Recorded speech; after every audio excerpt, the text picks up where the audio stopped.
When it comes to how gameplay and story can be mixed in various ways to create compelling experiences that can look very different, the Switch has a lot of options. Not all titles are first and foremost focused on the play experience. Some have other qualities that make them unique in less common ways. One way this can happen is through telling stories that are more steeped in local folklore and culture, helping to open a window to people who are unfamiliar with different traditions and beliefs.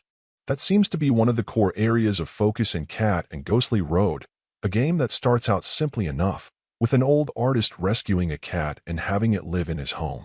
When one day the man becomes quite ill, it turns out that it was the work of an evil spirit, and that calls for this feline friend to step in and figure out how to save him. The journey will be a bit of an odd one, occupied with otherworldly entities and dangers, but with persistence you'll save the day.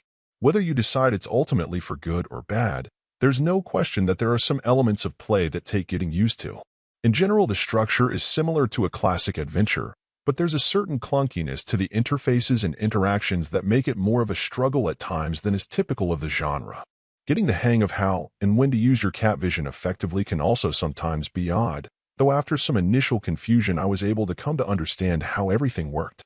Just in general terms, the mechanics, how you interact with different things and entities, and just the general play end of the spectrum feels unpolished and in need of some more care and effort. The result is a mixed bag, absolutely delivering a picture of a very different culture and set of traditions, but also coming up short where the elements of play are concerned. If you're the sort that is fascinated with the folklore of different peoples around the world, the warts may well be worth enduring to see this through. If you're mostly in it for the gameplay, though, there are absolutely better adventures out there in the eShop.